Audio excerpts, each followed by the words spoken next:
भगत सिंह का भारतीय स्वतंत्रता संग्राम में एक अत्यंत महत्वपूर्ण और प्रेरणादायक योगदान था।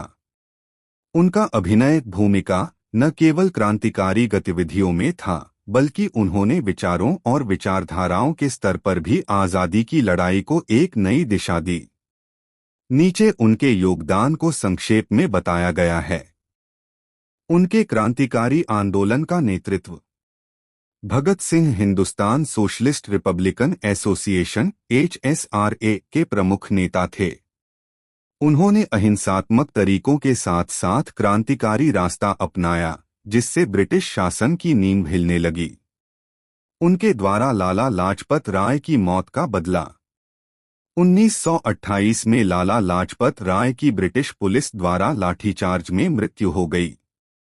भगत सिंह ने साथी राजगुरु और सुखदेव के साथ मिलकर ब्रिटिश पुलिस अधिकारी सैंडर्स की हत्या करके इसका बदला लिया। उनका असेंबली में बम फेंकना। 8 अप्रैल 1929 को भगत सिंह और बटुकेश्वर दत्त ने दिल्ली की सेंट्रल असेंबली में बम फेंका, बिना किसी को नुकसान पहुंचाए, ताकि वे अपने विचार और ब्रिटिश शासन का विरोध सार्वजनिक रूप से प्रकट कर सकें। इसके बाद उन्होंने स्वयं को गिरफ्तार करवा दिया ताकि अदालत के माध्यम से अपने विचार प्रस्तुत कर सकें। उनके विचारों की क्रांति।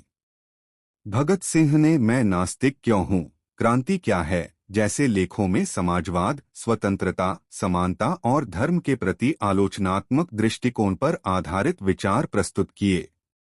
उन्होंने आज़ादी को केवल राजनीतिक स्वतंत्रता नहीं, बल्कि सामाजिक और आर्थिक समानता के रूप में देखा। उनकी शहादत ने युवाओं को जगाया।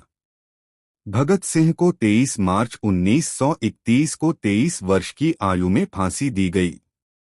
उनकी शहादत ने पूरे देश के युवाओं को जागृत किया और आज़ादी की लड़ाई को तीव्र गति दी। कुल निष्कर्ष। भगत सिंह ने आज़ादी की लड़ाई को साहस, बलिदान और विचारों की शक्ति से नया स्वरूप दिया। वे केवल एक क्रांतिकारी नहीं, बल्कि एक विचारक भी थे, जिन्होंने भारत की आज़ादी की राह में युवाओं को प्रेरित किया।